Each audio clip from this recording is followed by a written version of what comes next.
Bienvenue sur le plateau de Focus Eco. Aujourd'hui avec, comme d'habitude d'ailleurs, Sandrine Ouri-Aron, PDG de Asia Asset Management. Et nous avons invité aujourd'hui Édouard Cukierman. Bonjour, vous êtes gestionnaire de fonds d'investissement. C'est justement de ce thème qu'on va parler aujourd'hui. Tout de suite après un petit tour de l'actualité économique internationale avec Léa Bennett.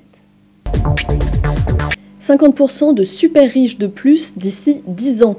C'est en tout cas ce que prévoit le groupe immobilier de luxe Knight Frank, qui considère comme super riches ceux dont le patrimoine dépasse les 30 millions de dollars. Selon ce classement, ce sont 95 000 personnes supplémentaires qui devraient atteindre ce seuil en 2023.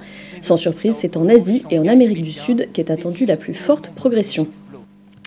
A l'inverse, la crise économique continue à se ressentir très fortement en Grèce.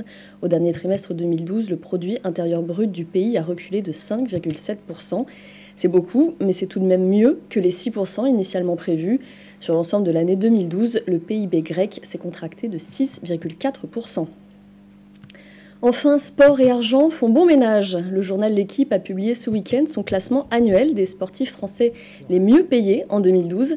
C'est le footballeur Karim Benzema qui arrive en tête avec 13 millions d'euros de revenus, soit 2 millions de plus que l'année précédente. Suivent ensuite le basketteur Tony Parker avec 12,4 millions et Franck Ribéry 11,5 millions. Dans ce top 10 des sportifs, 7 sont des footballeurs.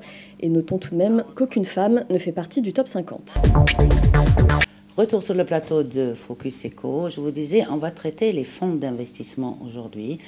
Notre invité, c'est Édouard Cukierman, qui est gérant de fonds d'investissement Private Equity, qui veut dire du capital risque. Donc, essentiellement, vous allez nous l'expliquer, des sociétés high-tech, de ce genre de...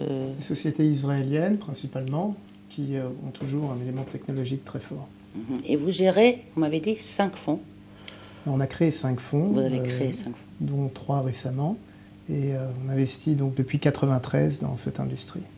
On a commencé donc en 1993 avec un fonds d'amorçage, fonds d'ailleurs qu'on a coté à Paris en 1997. Et par la suite, avec le fonds Catalyst et mes partenaires, on a établi une stratégie d'investissement en capital développement, donc dans des entreprises plus mûres, toujours des entreprises technologiques israéliennes qui se développent sur l'international.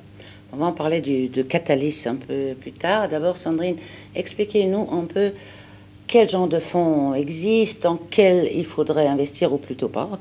Où est le danger, où est l'intérêt? Alors, on va commencer par qu'est-ce qu'un fonds d'investissement. Donc, un fonds d'investissement, c'est un fonds commun de placement où des gens mettent en commun leur argent pour pouvoir acheter des SICAV, exactement, pour pouvoir acheter des titres qu'ils n'auraient pas achetés tout seuls.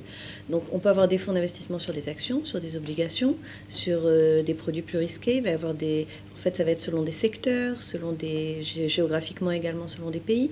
Donc, il y a une infinité de fonds d'investissement qui existent. Et après, chacun va choisir le fonds qui lui convient en fonction de ce qu'il a envie d'acheter, où il a envie d'investir et dans quel secteur il a envie d'investir. Alors, au niveau des risques, c'est comme tout.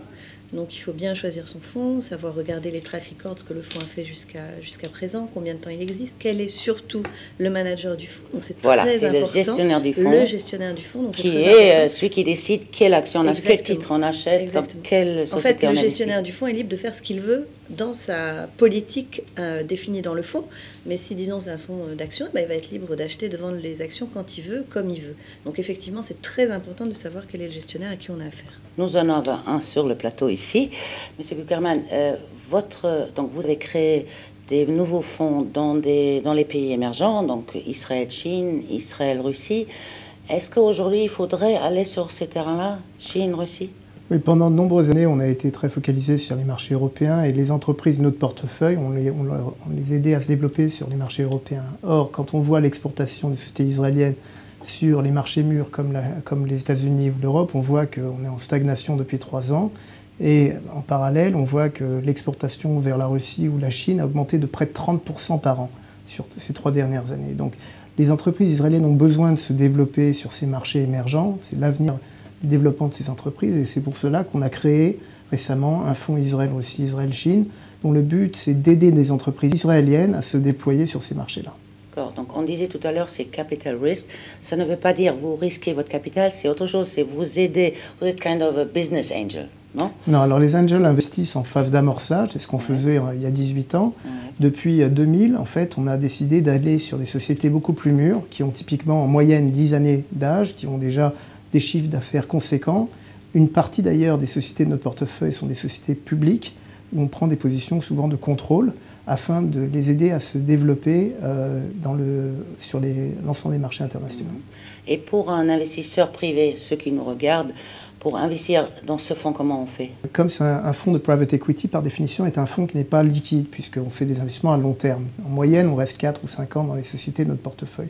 Donc il faut déjà voir si le profil de l'investisseur est prêt à prendre ce type de risque, avec une visibilité quand même à long terme, avec une vision à long terme. Alors typiquement, on reste 4 ans dans les sociétés, mais c'est un engagement sur une période effectivement de 10 ans. Donc on a effectivement beaucoup plus d'institutionnels que de privés, à la fois des industriels qui voient en Israël une plaque tournante dans le domaine de la technologie et qui savent que les entreprises technologiques israéliennes ont une bonne performance et que l'industrie du venture en Israël s'est beaucoup développée, puisque per capita, par habitant, on a l'industrie la plus développée au monde dans le domaine du capital risque. D'ailleurs, Sandrine, est-ce que vous investissez dans des fonds également? Absolument. Donc une partie de nos portefeuilles peut être investie dans des fonds, pas systématiquement, mais si on a un secteur sur lequel on a envie d'aller, là en ce moment on aime bien tout ce qui est évidemment pays émergents, Brésil, la Chine, ce genre de choses. Et nous, on n'a pas les connaissances suffisantes, on n'est pas sur place pour savoir ce qui se passe vraiment dans les sociétés et dans quelle société investir. Donc on va préférer acheter un fonds qui est sur place, qui connaît, qui vérifie les sociétés chinoises. Là où nous, on n'a pas d'expertise, et je pense que c'est le cas pour tous les gestionnaires de portefeuille, ils vont aller davantage sur des fonds que sur des sociétés seules. Donc oui, effectivement, c'est un secteur... Alors, il y a une différence entre les fonds sur lesquels on investit et le private equity, c'est que nous, en fait, on va acheter des fonds où tout ce qui est à l'intérieur est très liquide et traité au quotidien, où tous les 2 jours, tous les 3 jours, on peut vendre ou acheter.